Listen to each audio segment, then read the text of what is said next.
Quiero que todos nosotros recordemos primeramente las palabras del Señor Jesús en Juan capítulo 17, versículo 3, cuando el Señor está orando al Padre, llega a pronunciar unas palabras que hoy quiero que resuenen en tu mente. El Señor le dice al Padre: y esta es la vida eterna, que te conozcan a ti, el único Dios verdadero, y a Jesucristo, a quien tú has enviado. Esas palabras, esa expresión pronunciada por el Señor tiene algunas palabras clave que me gustaría señalar. Primero que nada, habla de conocimiento. Segundo, habla acerca de a quién debemos conocer: al Padre y a Jesucristo, al que el Padre ha enviado. Y nos dice que el conocimiento del Padre y del Hijo en sí mismo es lo que consiste como la vida eterna. No significa que a través de nuestro conocimiento obtenemos la salvación, sino que cuando somos salvos por la gracia de Dios, nuestro peregrinar cristiano consiste en conocer cada día más a ese Dios maravilloso que hoy tenemos como Padre y al Hijo Jesucristo, que fue enviado por el Padre para nuestra salvación. Pero cuando nosotros analizamos el hecho de que el conocimiento de quién es el Padre y de quién es el Hijo se encuentra implícito en la vida eterna, surge una pregunta: ¿quién es realmente Jesús? Esa pregunta es la que hoy quiero que tú te hagas. ¿Quién es realmente Jesús? Porque en el mundo en el que vivimos hoy, mucha gente dice conocer a Jesús. Pero también la pregunta sería: ¿conocen al verdadero Jesús? ¿Conocen verdaderamente a Jesús? Y vamos a hacer esta pregunta más personal, dejando afuera a todos los de allá. Hazte la pregunta tú. Tú, cristiano de por lo menos 5 años de convertido. Sé que hay más, pero ahí entran todos. ¿Tú conoces verdaderamente a Jesús? ¿Estarías seguro de que si tu respuesta es sí, puedes argumentar y decir quién es Jesús? ¿O las dudas ya comenzaron a surgir desde este momento? Vuelvo a decir que este tema es importante porque el mismo Señor dice: esta es la vida eterna, que te conozcan a ti, el único Dios verdadero, y a Jesucristo, a quien tú has enviado. El conocimiento está estrechamente ligado a la experiencia que uno tiene cuando ya es salvo, a conocer y tener comunión con Dios, con Cristo, con el Espíritu Santo. Y nosotros podemos ver en las Escrituras 3 tipos de conocimiento que la gente puede tener acerca de Dios. El apóstol Juan en su Evangelio, en el capítulo 4, nos permite ver esos 3 tipos de conocimiento relatados y expresados en la conversación que el Señor tiene con la mujer samaritana. La mujer samaritana pasa por una progresión de conocimientos. Ve a Jesús y lo conoce de cierta forma. Luego habla con Jesús y lo conoce de otra forma. Escucha a Jesús y su conocimiento cambia, llegando a una culminación maravillosa. Así que a través del capítulo 4 del Evangelio de Juan, vamos a conocer los 3 tipos de conocimiento que hoy la gente tiene acerca de Jesús. Y me gustaría que tú trataras de identificar en cuál te encuentras. Y a la medida que el mensaje avance, vamos a ver cuál de estos es el definitivo.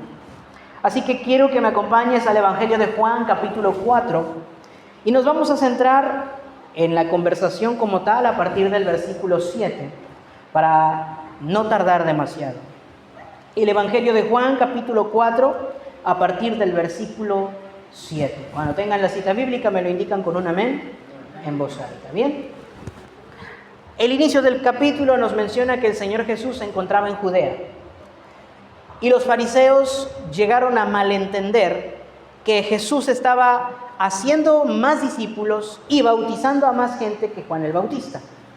Así que él sale de Judea y estaba dispuesto a ir a Galilea otra vez, una de las partes más gentilizadas de aquella época en la nación de Israel.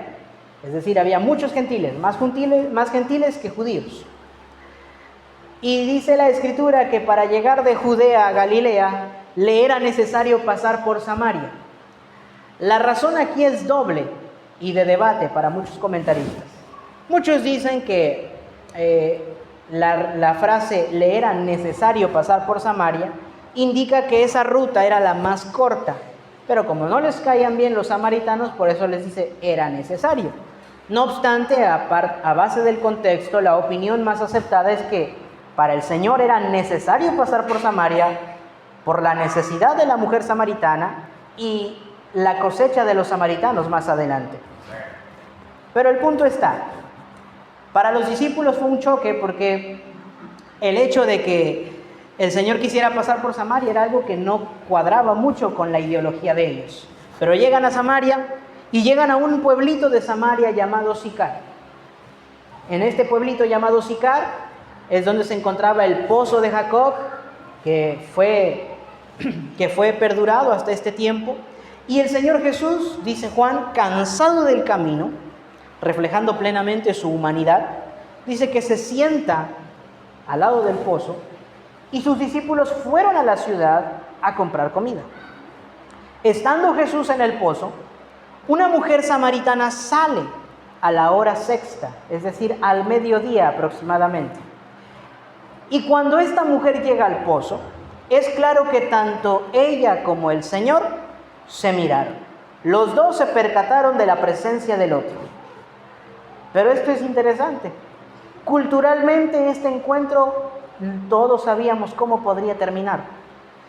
Un hombre no le hablaba a una mujer en público, ni aún a su esposa, ni saludaba a algún miembro de su familia solo por el hecho de ser mujer, hablando en público. Entonces era algo muy natural pensar, bueno, yo a ese hombre no lo conozco, si de por sí los que me conocen no me hablan, menos a alguien que yo no conozco. Esa era la idea cultural. Pero entonces el Señor empieza la conversación y le dice a la mujer, dame de beber. Esta frase en el idioma griego, en el idioma original, indica un favor íntimo, un trato familiar. Hay una diferencia entre el trato familiar, o sea, el trato que tú le das a una persona de tu familia, y el trato que le das a una persona, a un compañero de trabajo, a un jefe, que es más por cuestión de ¿qué? De cortesía, por cuestión de algo social. Le haces un favor, pero por compromiso.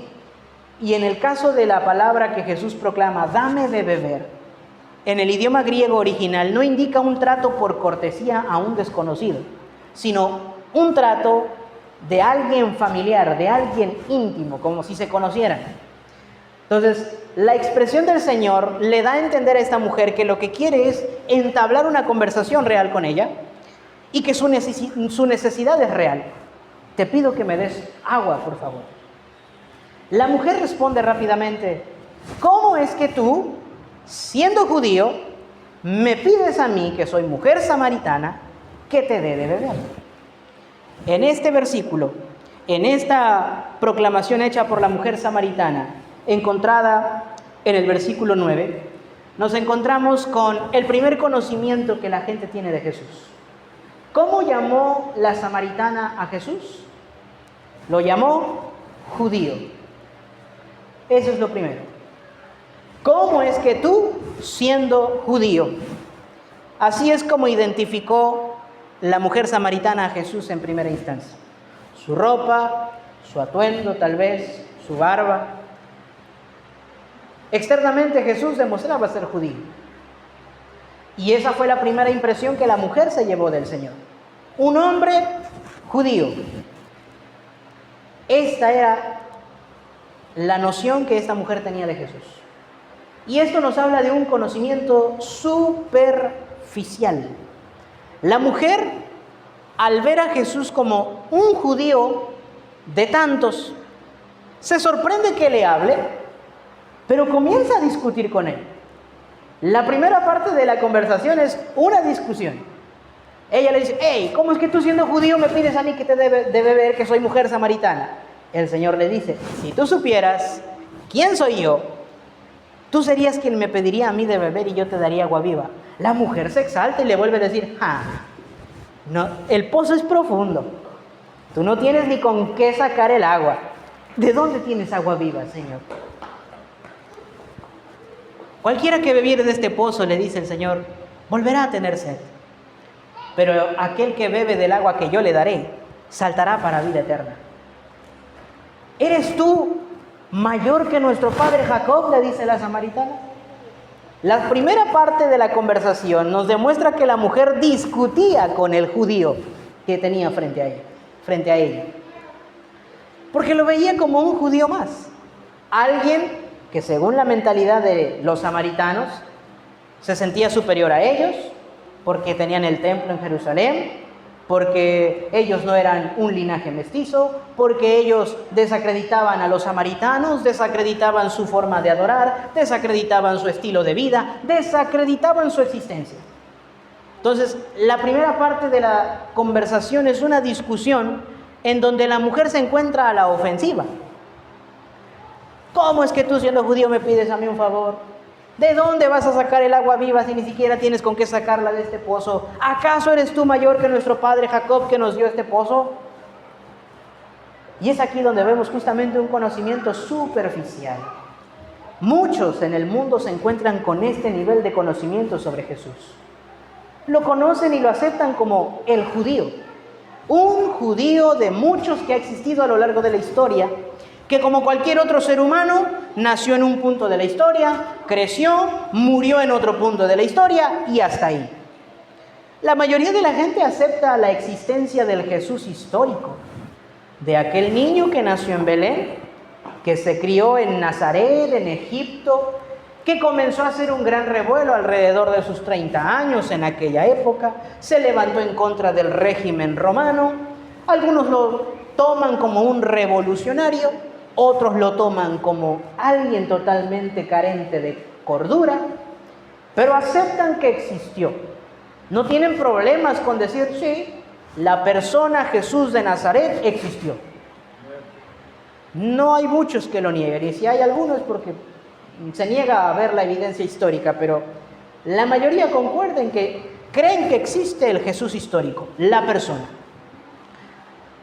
Pero cuando ven al Señor Jesús como un igual, como un judío de tantos, caen en la misma actitud inicial de la samaritana: discutir con él. El Señor le dice: dame de beber. La mujer le dice: ¿por qué me lo pides a mí, que soy samaritana? Cuando Dios nos pide algo a nosotros y generalmente no lo conocemos, comenzamos a reprochar, comenzamos a negociar, comenzamos a discutir. Cuando nuestro conocimiento acerca de quién es Jesús es tan superficial como decir: es un judío más, un hombre más, alguien del montón de aquel grupo de personas con el pacto, alguien que nació, creció, pero se murió y hasta ahí. Es ahí cuando vamos a tener la misma actitud hacia el Señor. Una actitud en donde vamos a querer discutir todo lo que Él dice. Una actitud en donde no nos vamos a someter a su dominio, a su señorío, sino que todo lo vamos a poner en tela de juicio. Todo lo que diga: dame de beber. ¿Por qué? Yo te daré agua viva. ¿Con qué la vas a sacar? ¿Eres tú mayor que nuestro padre Jacob? Esta mujer veía a Jesús como un judío más. En este preciso momento su conocimiento era meramente superficial. Se guiaba por lo que veía. Lo vio vestido como judío, lo escuchó hablar como judío, dijo: es un judío, un hombre común y corriente como tantos otros de aquella nación. A medida que la discusión, a medida que la conversación avanza, entonces el Señor le dice en el verso 13, respondió Jesús y le dijo, cualquiera que bebiere de esta agua, volverá a tener sed. Mas el que bebiere del agua que yo le daré, no tendrá sed jamás, sino que el agua que yo le daré será en él una fuente de agua que salte para vida eterna. El Señor sigue compartiendo conocimiento espiritual a la mujer samaritana. Pero la mujer, al no comprender quién es todavía, todo lo toma de una forma muy literal. Y una vez que ella escucha que aquel que bebiere del agua que él daría no tendría sed jamás, su respuesta refleja una ignorancia acerca del tema del que hablaba el Señor. Y le dice en el verso 15, Señor, dame de esa agua para que no tenga yo sed ni venga aquí a sacarla.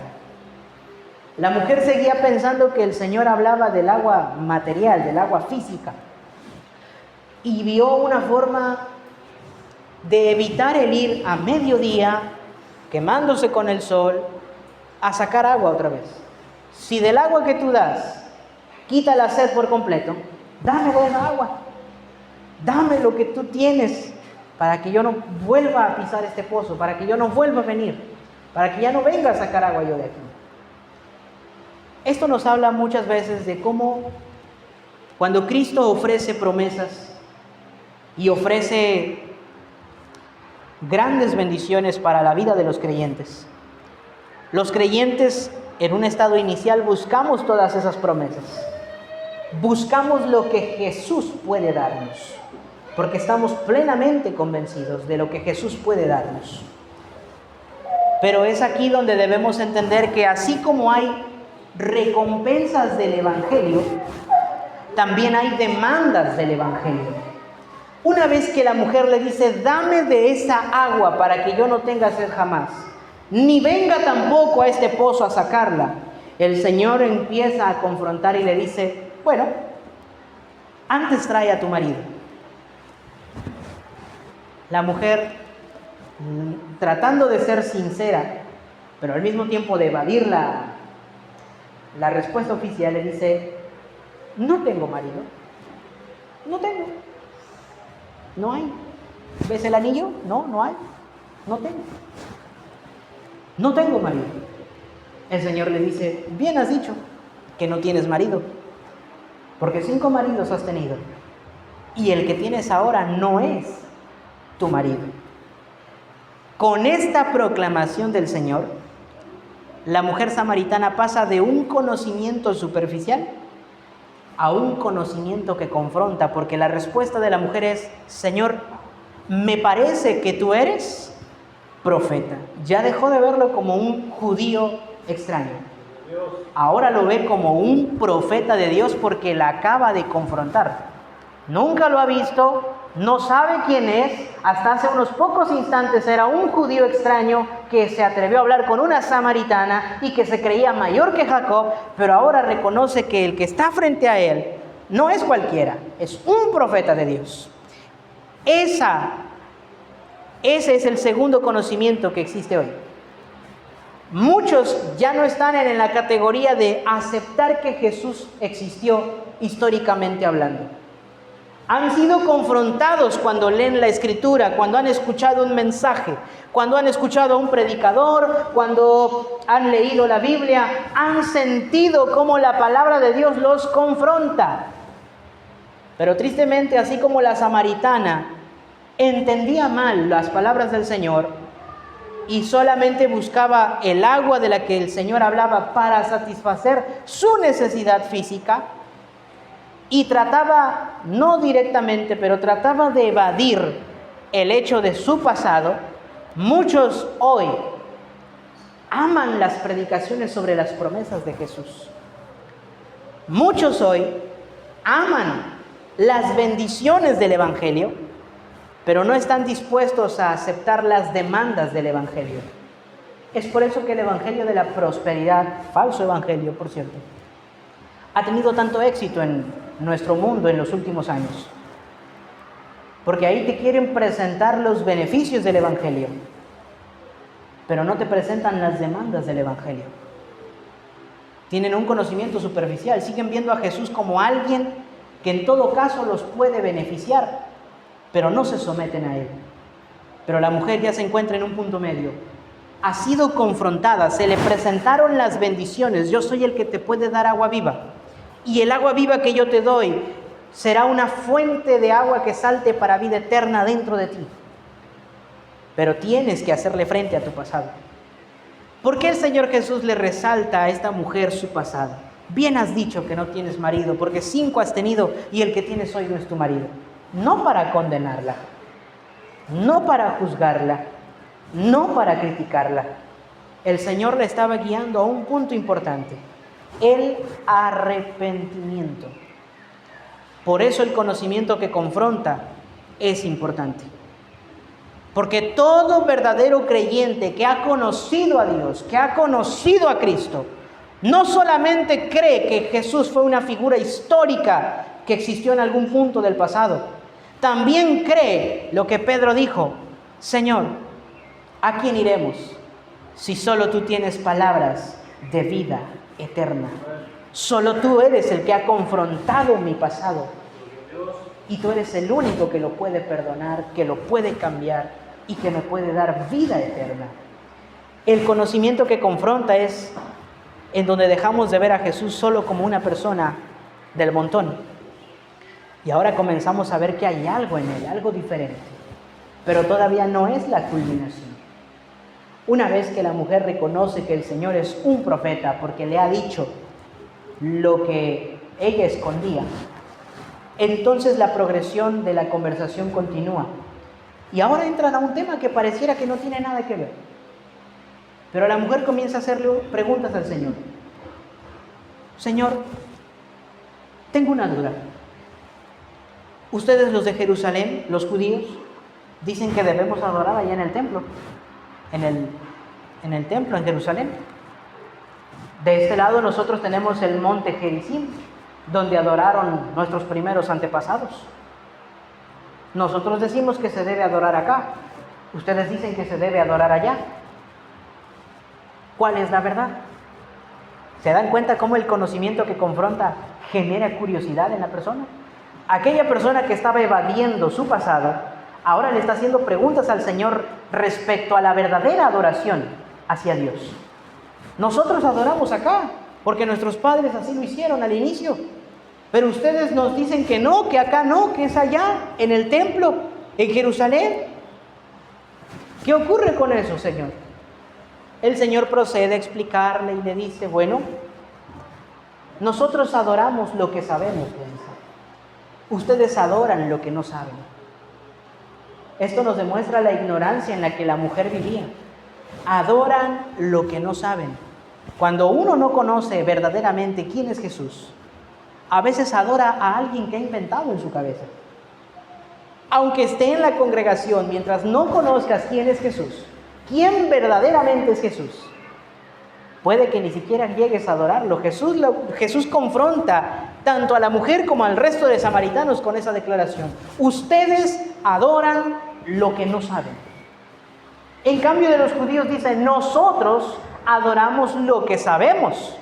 Pero aún así, más adelante los reprocha y les dice: llegará el momento en el que ni en este monte Gerizim, ni en el monte, ni allá en el templo de Jerusalén, adorarán al Padre. Porque la hora viene, y la hora es, dice, cuando los verdaderos adoradores adorarán al Padre, en espíritu y en verdad. El Señor le estaba transmitiendo una verdadera forma de adorar y un único medio a través del cual esa adoración podía ser sincera y verdadera delante de Dios.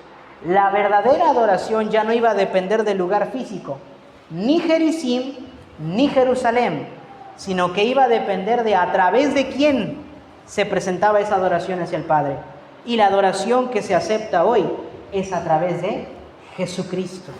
Esto es lo que el Señor le estaba tratando de dar a entender a la mujer samaritana. Le estaba ayudando a entender cuál era el medio para poder hacer llegar su adoración a Dios. Era a través de Cristo, en el nombre de Jesús. Finalmente, cuando esta mujer escucha toda la enseñanza del profeta que ella consideraba que tenía enfrente, entonces llega a una conclusión y dice: yo sé que ha de venir el Mesías y que cuando Él venga nos declarará todas las cosas. Y en el versículo 26 Jesús termina diciendo: yo soy el que habla contigo. Aquí ahora se quedó atrás el conocimiento superficial, el conocimiento que confronta ya hizo su trabajo, y ahora llegamos al conocimiento que transforma. Cuando esta mujer escuchó la declaración de Jesús: yo soy el que habla contigo, la Biblia nos dice que algo cambió rápidamente en esta mujer. Dice el versículo 28 que una vez que ella escuchó esa declaración de Jesús, dice: entonces la mujer dejó su cántaro y fue a la ciudad y dijo a los hombres: venid, ved a un hombre que me ha dicho todo cuanto he hecho. ¿No será este el Cristo?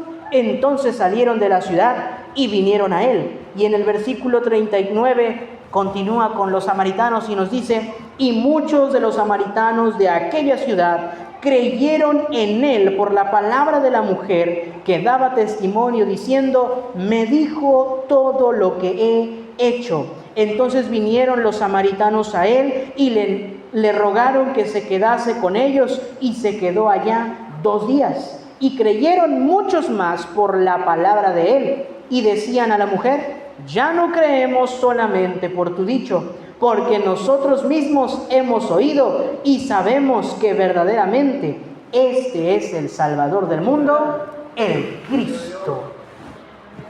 Un conocimiento que transforma. La mujer que salía a mediodía sola para que no la miraran mal, para que no la juzgaran o posiblemente para que no la apedrearan, ahora ya no le importaba esconderse.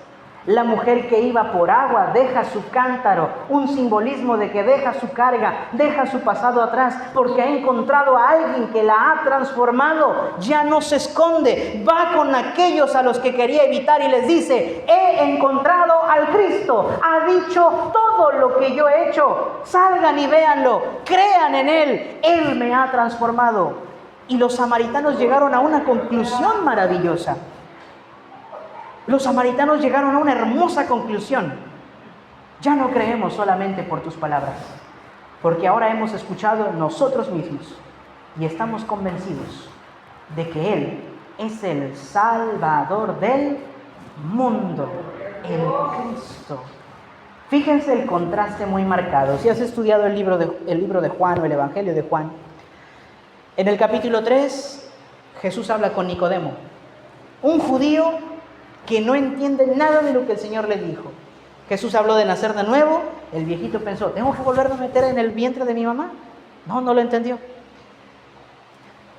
Habló acerca de la purificación del templo en Juan capítulo 2. Los judíos que tenían todas las escrituras, el Pentateuco, los salmos, los profetas, ellos que tenían todas las promesas del Mesías, no comprendieron las palabras del Mesías cuando estuvo frente a ellos. Los samaritanos no tenían todo el Antiguo Testamento. Ellos solamente se quedaron con el Pentateuco.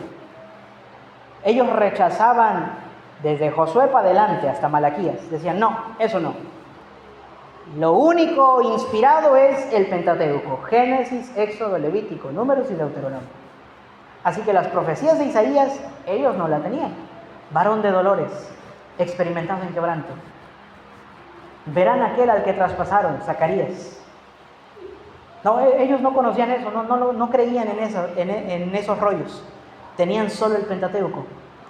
Pero ellos que nomás tenían el Pentateuco y rechazaban todo lo demás, que es ahí donde más se habla de Cristo también, ellos llegaron a la conclusión por el Espíritu Santo de que Jesucristo era el Salvador del mundo. Efectivamente, el Cristo. Mis hermanos, una vez que hemos analizado que la mujer empezó con un conocimiento superficial, pasó a un conocimiento que confronta y terminó en un conocimiento que transforma, es necesario que ahora tú te preguntes: ¿quién es Jesús para ti? Si hasta el día de hoy Jesús es alguien a quien le puedes pedir cosas, porque efectivamente Él dice, puedo hacerlo, pero discutes cada uno de sus mandatos, cuestionas cada una de sus obras en tu vida. Tristemente estás teniendo a Jesús como un judío más, alguien con quien puedes discutir, alguien a quien le puedes renegar y reprochar todas y cada una de las cosas que hace y dice, alguien que hasta cierto punto lo tienes como alguien igual a ti. Porque en cierto sentido, ¿quién era un judío? Un hombre común y corriente. Alguien como tú y como yo. Y como nos sentimos iguales, tenemos esa facilidad de reprochar, de criticar, de poner en tela de juicio y de decirle, hey, ¿qué estás haciendo? ¿Por qué me pides esto a mí? ¿Te crees mayor que yo? ¿Qué estás haciendo? Si tú tienes esa actitud hacia el Señor, tu conocimiento apenas es superficial. No estás peleado con la existencia de Jesús, pero tampoco te has rendido a Cristo. Si por el contrario, eres alguien que ha creído en Cristo, pero que tus temas favoritos de la Biblia son las promesas, pero cuando están las demandas, dices, no, esto no. Eres alguien que ha llegado al conocimiento que confronta. Has leído en la Biblia y te has examinado y te encuentras pecador, pero tratas de evadir tu pasado. Tratas de esconder tus culpas debajo de la alfombra. Señor, yo no tengo marido. Yo no hago nada, Señor. Yo no hago nada malo, Dios. Pero sí me gustaría recibir todas tus bendiciones, pero con mi pasado que he escondido. Dame de esa agua, Señor, para no volver a venir al pozo y sacarla. Dámela, por favor, para no tener sed jamás. Y muchos de nosotros le decimos, Señor, sáname, pero no queremos vivir bajo su voluntad. Señor, bendíceme. Nos bendice y nos vamos afuera de la iglesia. Señor, dame, no sé, el trabajo que quiero. Llega el trabajo, adiós, a la comunión con Dios. Señor, quiero esto. Señor, quiero esto. Tú has prometido, tú has dicho. No es malo pedir, ojo acá. Yo no estoy diciendo que sea malo pedirle algo al Señor. Claramente la Biblia nos da esa licencia por ser hijos de Dios y Jesús dice, pedid, buscar, llamar. No hay nada de malo con pedirle algo al Señor. Yo no estoy diciendo, no le pidan a Dios. No. Pero cuestiónate, si eres de los que quiere pedir y recibir, pero no te rindes a Cristo, no dejas que Cristo te confronte, y cuando te sientes confrontado, evades la respuesta obvia. ¿Has llegado a un conocimiento que confronta, donde sabes que lo que estás haciendo está mal? Sabes que hay cosas que tienes que cambiar, pero dices, mañana. Pero luego tenemos la última categoría.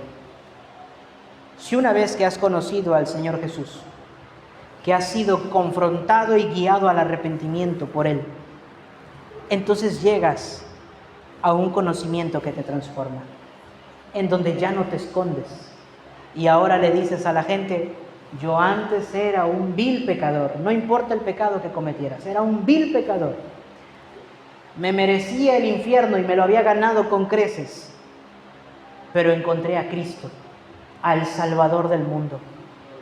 Él expuso todo lo que yo había hecho y aunque conocía todo mi pasado, no me evadió. Me lavó, me limpió, me perdonó y hoy me llama su hijo. Hoy me llama miembro de su familia. Me ha mostrado su amor, ha puesto a su espíritu en mí y diariamente me santifica. Vengan a verlo, porque lo que hizo conmigo también lo puede hacer con ustedes. Mis hermanos, es impresionante que a través de una mujer que era grandemente denigrada en aquella época patriarcal, el Señor se haya glorificado en una ciudad. Por eso Juan deja claro al inicio que para Jesús le era necesario pasar por Samaria. Mis hermanos, ¿quién es Jesús realmente para ti? ¿Cuál es el conocimiento que tú tienes sobre Él? Te invito a ponerte de pie en esta tarde. Y una vez que hemos analizado los tipos de conocimiento que esta mujer experimentó al hablar con Jesús, hoy lo único que nos queda es pedirle al Señor que si tenemos solo un conocimiento superficial del Señor, que podamos llegar al conocimiento que confronta. Si ya estamos en el conocimiento que confronta, que podamos llegar al conocimiento que transforma. Que Dios siga haciendo la obra que ha comenzado a hacer en nosotros y que todos nosotros podamos contestar bien a esta pregunta. Que cuando a ti te pregunten ¿quién es Jesús?, tú les respondas: es el Mesías, el Salvador del mundo, mi Señor y mi Salvador. Oramos. Bendito Dios, gracias por este tiempo que me permites compartir tu palabra. He compartido, Señor, lo que creo has puesto en mi corazón. Hemos investigado el texto, Señor, y hemos procurado ser fieles al texto.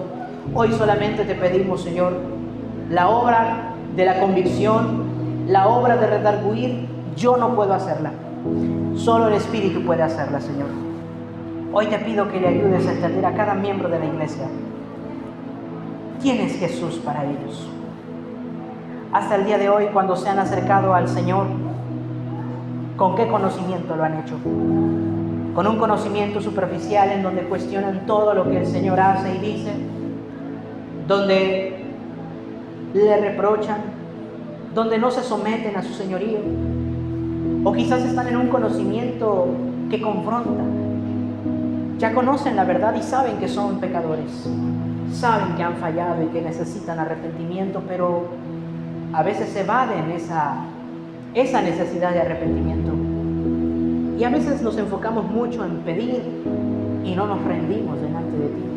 Estamos siendo confrontados, pero aún no hemos sido transformados. Ayúdanos a llegar a todos a ese conocimiento que transforma, ese conocimiento que cambia nuestra vida, que cambia nuestra mentalidad, que así como la mujer samaritana dejó de esconderse y comenzó a dar testimonio de Cristo ante las personas que antes quería evitar, que hoy nosotros podamos hacer exactamente lo mismo, Señor. Que la gente pueda conocerte a ti a través de un testimonio veraz en cada uno de nosotros. Que podamos decir: Dios sabía todo lo que yo hice, todo lo que dije, todo lo que había pensado contra Él, pero me ha cambiado, me ha transformado, me ha perdonado. Ese conocimiento que transforma, Señor, yo como pastor te ruego, se lo hagas llegar a cada miembro de esta iglesia, a cada persona que me ha escuchado a través de la pantalla, Dios mío. Que tengamos un conocimiento que transforma, pues ciertamente en eso consiste la vida eterna, en que te conozcamos a ti, el único Dios verdadero, y a Jesucristo, a quien tú has enviado. En el nombre de nuestro Señor y Salvador Jesucristo. Amén.